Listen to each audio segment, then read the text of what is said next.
Paisley sat cross-legged on her bedroom floor, surrounded by boxes of old photographs her grandmother had left her. Dust motes danced in the afternoon sunlight as she carefully lifted each yellowed image, studying faces from a time long before she was born. Most showed stern-looking adults in their Sunday best, but one particular photograph made her pause. 5 children stood in a dusty street, frozen mid-play, their faces lit with genuine smiles. The date, scrawled on the back, read 1905. Something about their joy felt infectious, even across more than a century. She almost moved on to the next photo when her eyes caught something in the corner of the image. A shadow. But not just any shadow. This one didn't match the children at all. The photograph showed what appeared to be a typical summer day in a small American town. The children, ranging in age from about 6 to 12, were playing what looked like a game of tag or chase. Their clothes were simple but clean, the girls in long dresses with pinafores, the boys in knickers and collared shirts. Behind them, wooden buildings lined an unpaved street, and a horse-drawn wagon sat in the distance. Everything about the scene screamed innocence and childhood delight. The children's postures captured pure movement, arms outstretched, mouths open in laughter. But that shadow. Paisley held the photo closer to the window, letting more light fall across its surface. The shadow in question stretched along the ground near the leftmost child, a little girl with blonde ringlets. While the children's shadows fell in predictable directions based on the sun's position, this particular shadow seemed wrong. It was too tall, too angular. And most disturbing of all, while the children were clearly playing a chasing game, this shadow appeared to be in a completely different pose. Its arms were raised high above its head, and something in its hands looked sharp and pointed. Paisley felt a chill run down her spine despite the warm room. She grabbed her phone and took a picture of the photograph, then sent it to her best friend Madeline Parker with a simple message asking if she saw anything strange. Within minutes, her phone buzzed with a response. Madeline had circled the exact same shadow Paisley had noticed, adding a string of shocked emojis and a demand to know where the photo came from. That evening, the two friends sat together at Paisley's kitchen table, the photograph between them under a bright desk lamp they had dragged in for better lighting. Madeline pulled out her laptop and began researching. She was studying photography in college and had learned about how cameras worked in the early 1900s. The exposure times were longer back then, she explained, which sometimes caused strange effects if subjects moved during the shot. But this shadow didn't look like a motion blur or double exposure. It looked deliberate, like someone had been standing just outside the frame, positioned in a way the photographer hadn't noticed. Or maybe they had noticed and taken the picture anyway. They decided to scan the photograph at the highest resolution possible. Madeline had access to professional scanning equipment at her university, so the next morning they made the trip to campus. As the scanner slowly captured every detail of the century-old image, they watched the computer screen reveal things invisible to the naked eye: the grain of the photographic paper, tiny imperfections in the developing process, and, yes, more details about that unsettling shadow. With the high-resolution scan complete, they zoomed in on the anomaly. The shadow definitely showed a human figure, but its proportions seemed off. The arms were too long, stretching unnaturally upward. The object in its hands became clearer at this magnification. It looked like a blade of some kind, perhaps a large knife or small sword. The figure's posture suggested violence, a stark contrast to the playing children just feet away. Madeline adjusted the contrast and brightness, trying different filters to see if the shadow would reveal any more secrets. That's when they noticed the children's faces more clearly. Upon closer inspection, not all of them looked happy. The two children closest to the strange shadow had expressions that were harder to read. The little blonde girl's smile seemed forced, almost frightened.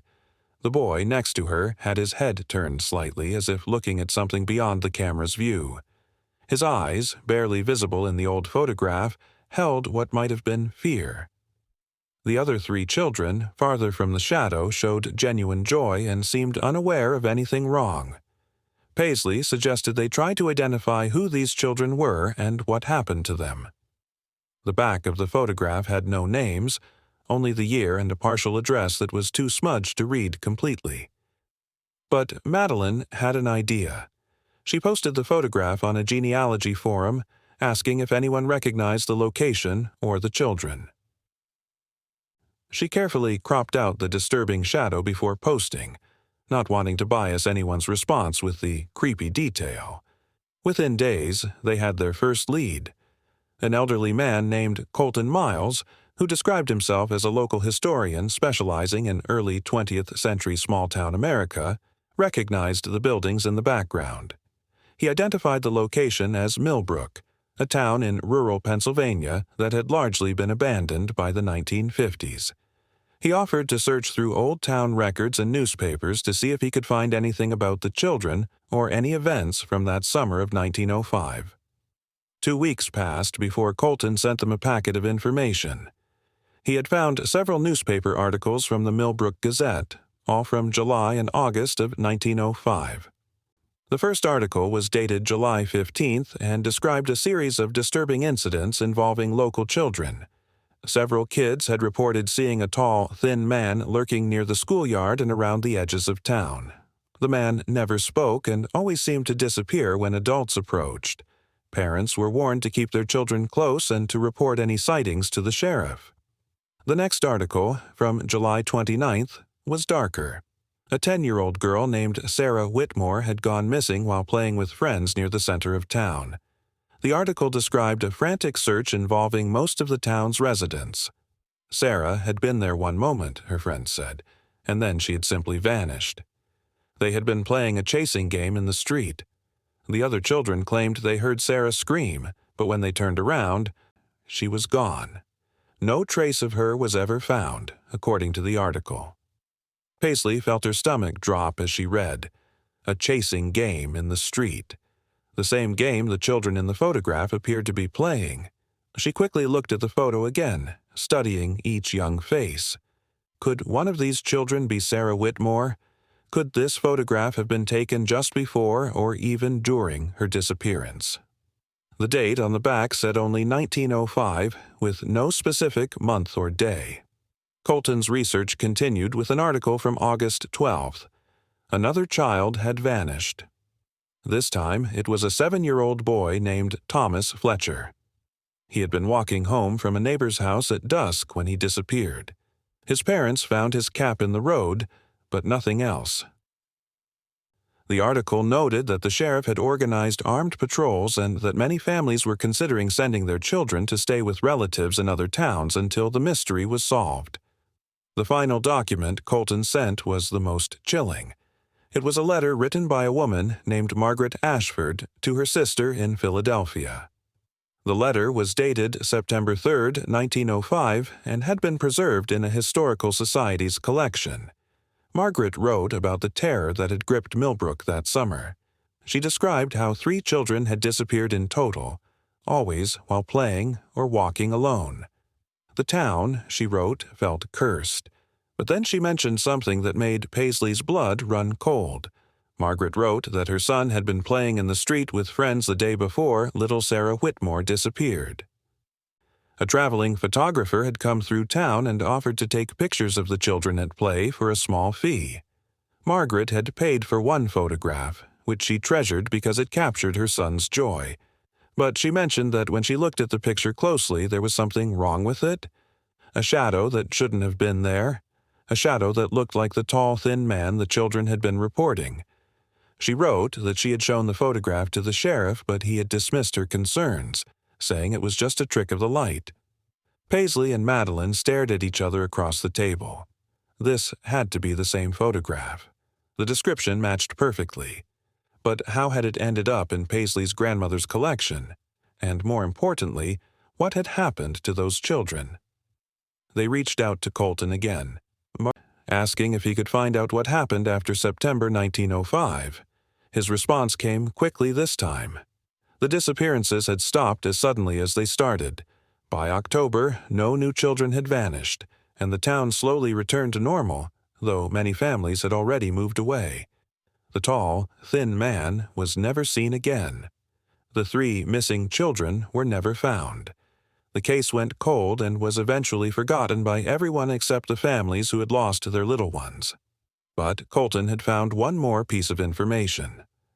In the spring of 1906, a partially collapsed well was discovered on an abandoned property on the outskirts of Millbrook. When authorities investigated, they found the remains of 3 children at the bottom. The remains were identified through clothing and personal items as Sarah Whitmore, Thomas Fletcher, and a 6-year-old girl named Emma Gray, whose disappearance that same summer had apparently gone unreported by the town newspaper. All 3 had been killed before being thrown into the well. A drifter who had been camping on the abandoned property was eventually arrested in a neighboring state for an unrelated crime. During questioning, he confessed to the murders in Millbrook. He said he had watched the children playing and had chosen his victims carefully, taking them when no one was looking. He was hanged for his crimes in 1907, but none of the newspaper articles Colton found mentioned anything about the photograph or the shadow. Paisley couldn't shake the feeling that the photograph held more secrets. She decided to consult with a professor at Madeleine's University who specialized in historical photography. Professor Adam Atlas had spent 40 years studying 19th and early 20th century photographs and was considered an expert in photographic analysis. When they showed him the image and explained what they had learned, he examined it silently for several minutes before speaking. Professor Atlas pointed out something they hadn't considered. The photograph showed 5 children, but only 3 had been murdered that summer. He asked if they had tried to identify which children were in the picture. Neither Paisley nor Madeleine had thought to do that. The professor suggested they search for school records or census data from Millbrook around 1905 that might list children's names and ages. This research fell to a graduate student named Ruby Dominic, who was working with Professor Atlas on a project about small-town America in the early 1900s. Ruby had access to digitized census records and historical archives. Within a week, she had compiled a list of every child aged 5 to 13 who lived in Millbrook in 1905. Cross-referencing this with the victims' names and ages, she made a disturbing discovery. The 3 children who had been murdered matched the ages and descriptions of 3 of the 5 children in the photograph. Based on the clothing, positioning, and physical features visible in the image, Ruby believed she had identified them. The little blonde girl on the left, closest to the strange shadow, was likely Emma Gray. The boy next to her was probably Thomas Fletcher, and one of the girls in the middle of the group matched the description of Sarah Whitmore. The other 2 children in the photo, both boys who appeared older and stood farther from the shadow, had survived that summer. Ruby found records showing that one of these surviving boys, Henry Ashford, had lived until 1983. He was Margaret Ashford's son, the woman who had written the letter about the photograph. The other surviving boy, James Cooper, had died in World War I. But Henry had lived a long life, married, had children, and passed away in a nursing home at the age of 90. This revelation opened a new possibility. If Henry Ashford had survived and had children, maybe one of his descendants could tell them more about the photograph. Paisley worked backward from Henry's death record, finding obituaries and family trees. It took days of searching, but she finally found a connection that made her gasp out loud. Henry Ashford's daughter had married a man with Paisley's grandmother's maiden name.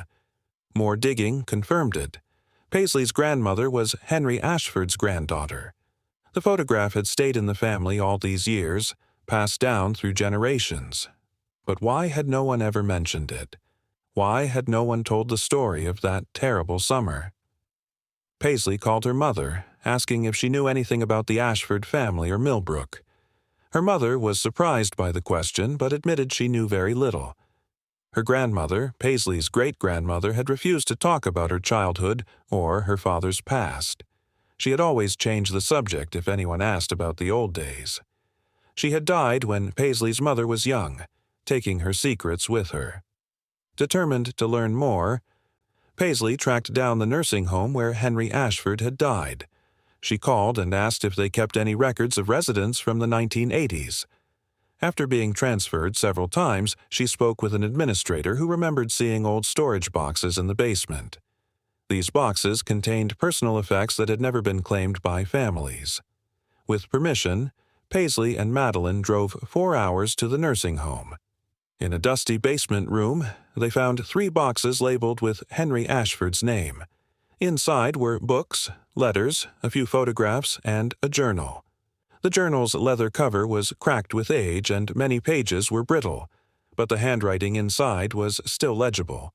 It was Henry's journal, started in 1905 when he was 12 years old and continued sporadically throughout his life. The entries from that summer of 1905 were brief but telling. Henry wrote about the traveling photographer who had come to town. He described how excited all the children had been to have their picture taken while playing. He wrote about Sarah, Thomas, and Emma, his friends who had disappeared. But one entry, dated September 10, 1905, stood out. Henry wrote that he had looked at the photograph his mother had purchased from the photographer. He had seen the shadow, too, the one that didn't belong, but he had seen something else that his mother hadn't mentioned. When he looked very carefully at the shadow's face, which was barely visible in the darkness, he thought he recognized it. It was the tall, thin man they had all been warned about, the man who had been lurking around town, the man who, Henry now realized, must have been standing just outside the photographer's view, watching them play. But Henry wrote something else that made Paisley's hands shake as she held the fragile page. He said that when he looked at the shadow's position and the way its arms were raised, he understood what the shadow was doing. It wasn't just standing there watching. The position of the shadow's arms and the timing of the photograph suggested that, at the exact moment the picture was taken, the man had been reaching for Emma, the little blonde girl closest to the shadow. Emma, who would disappear 2 days later and be found dead at the bottom of a well. The photograph hadn't just captured children at play. It had captured a predator selecting his next victim. It had frozen in time the moment before a tragedy, preserving evidence that no one had understood until it was too late. The shadow wasn't playing a different game. It was hunting. Henry's later entries revealed that he had been haunted by the photograph his entire life. He wrote that he kept it even though looking at it filled him with guilt and sorrow. He had been there that day. He had been playing with his friends, unaware that a monster was watching them from the shadows. He had survived while they had died. The photograph was proof of his survival and a reminder of his loss. Professor Atlas examined the journal entries and confirmed their authenticity. The handwriting matched samples of Henry Ashford's signature from various documents throughout his life. Ruby Dominic compared the journal's account with the newspaper articles and Margaret Ashford's letter. Everything aligned. The photograph had been taken on July 13, 1905, just 2 days before Sarah Whitmore's disappearance and the first newspaper article about the lurking stranger. But why had the photographer not noticed the man standing so close? Madeline had a theory about this. Early photography required subjects to stay very still for several seconds while the image was captured. The children, excited and energetic, were probably difficult to photograph. The photographer would have been focused entirely on them, trying to catch them in a moment of stillness. He likely never looked behind him to see who else might be nearby. Or perhaps he had seen the man but thought nothing of it, assuming it was just another adult watching the children play. The more disturbing possibility, one that Ruby suggested, was that the photographer had known exactly who was standing behind him. Traveling photographers were common in that era, moving from town to town, taking pictures for money. What if this particular photographer had been working with the killer? What if the photograph had been planned, a way for the murderer to choose his victims? This theory was impossible to prove, but it added another layer of horror to an already terrible story. Paisley decided to have the photograph analyzed by a forensic imaging expert. She wanted to know if modern technology could reveal anything else about the shadow or the scene. The expert, using specialized software, enhanced the image and isolated the shadow. What he found was unsettling. The shadow was definitely human, and its proportions, while seeming strange at first glance, were actually consistent with a very tall, thin man standing about 6 feet behind and to the left of the photographer. The object in the shadow's raised hands was enhanced as well. It appeared to be a long knife or short machete, the kind that might be used for clearing brush or other rough work. The blade was raised high, positioned in a way that suggested the man was either preparing to strike or simply holding the weapon ready. The expert noted that the shadow's face, barely visible as a dark oval, seemed to be turned toward the children, specifically toward Emma Gray. Looking at the enhanced image, Paisley could see what Henry Ashford had seen all those years ago. The shadow was reaching forward, its free hand extended toward Emma. The little girl's frightened expression made sense now. She had seen the shadow. She had seen the man. She had known something was wrong, but she had been just 6 years old, playing with her friends on a summer day. What could she have done? Who would have believed her if she had said she was scared of a shadow? The forensic expert made one final observation that tied everything together. The sun's position in the photograph, based on the length and direction of the shadows, indicated it was late afternoon, probably between 4 and 5 o'clock. This was significant because Emma Gray had disappeared around 5 in the evening, according to the newspaper reports. She had been walking home from playing with friends. This photograph might have been taken less than an hour before she was abducted. Paisley sat in her room that night, the original photograph in front of her. She thought about Henry Ashford, carrying the weight of this image for 78 years. She thought about Emma, Sarah, and Thomas, whose lives had been stolen from them. She thought about Margaret Ashford, who had seen something wrong in the photograph but hadn't been taken seriously. And she thought about all the other children in history who had faced dangers that adults failed to see or believe. The photograph was more than just a disturbing image. It was evidence of how predators operate, hiding in plain sight, lurking at the edges of innocence. The shadow in the picture represented every threat that goes unnoticed, every warning sign that gets dismissed, every moment when something terrible is about to happen and no one realizes it in time. Madeline suggested they write an article about their findings and submit it to a historical journal. Professor Atlas offered to help them publish their research.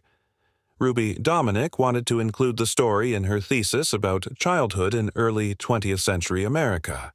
But Paisley felt uncertain about sharing the photograph with the world. It felt invasive somehow, like she would be exposing Emma, Sarah, and Thomas to scrutiny and horror all over again. After much consideration, she decided on a compromise. She would donate the photograph and all the research they had compiled to the Historical Society in Pennsylvania, where it would be preserved and available to researchers but not widely published. She included Henry Ashford's journal, with permission from the nursing home. The collection would be called the Millbrook Children's Memorial Archive, dedicated to the memory of the 3 victims. Before sending everything away, Paisley made one last examination of the photograph. She looked at each child's face, trying to see them as people rather than victims. Emma, with her blonde ringlets, probably loved by her parents, probably excited to have her picture taken. Thomas, with his serious expression, maybe the responsible one in his family. Sarah, with her bright smile captured in a moment of pure joy before everything changed. And Henry and James, the survivors, who would carry the memory of that summer for the rest of their lives. The shadow remained disturbing no matter how many times she looked at it. It was a reminder that evil exists and that it often strikes when and where we least expect it. But the shadow was also evidence. It proved that these children's deaths had not been random or invisible. Someone had seen the danger. The camera had captured it. The truth had been there all along, preserved in silver and paper, waiting more than a century to be fully understood. On the day she packed up the photograph to send to the Historical Society, Paisley included a letter explaining everything they had discovered. She wrote about Henry Ashford's guilt and grief. She wrote about the importance of listening when children say they feel unsafe. She wrote about how photographs can tell stories that go beyond what we see on the surface. And she wrote about the responsibility we all have to remember victims, not as statistics or ghost stories, but as real people who deserved better. The photograph that had seemed like a simple image of children at play had revealed itself to be so much more. It was a crime scene photograph taken before anyone knew a crime would occur. It was a testament to a killer's boldness and a community's vulnerability. It was a family's tragedy preserved across generations. And it was a warning that still resonates today. Sometimes the most terrifying moments in history are the ones that look ordinary at first glance. A summer day, children playing, a photograph taken. Everything seems normal until you notice the shadow, until you see what was lurking just outside the frame, until you understand that joy and horror can exist in the same moment, separated only by seconds and inches. If this story has affected you, if it has made you think about the hidden dangers that exist in ordinary moments, take a moment to share it. Subscribe to learn about more forgotten histories and untold stories. Comment below with your thoughts about the photograph and what it represents. And remember that sometimes the most important thing we can do is pay attention to the shadows, to the things that seem wrong even when we cannot explain why. Because sometimes those instincts are trying to protect us from something terrible that we have not yet seen, but that is already there, waiting just beyond our awareness.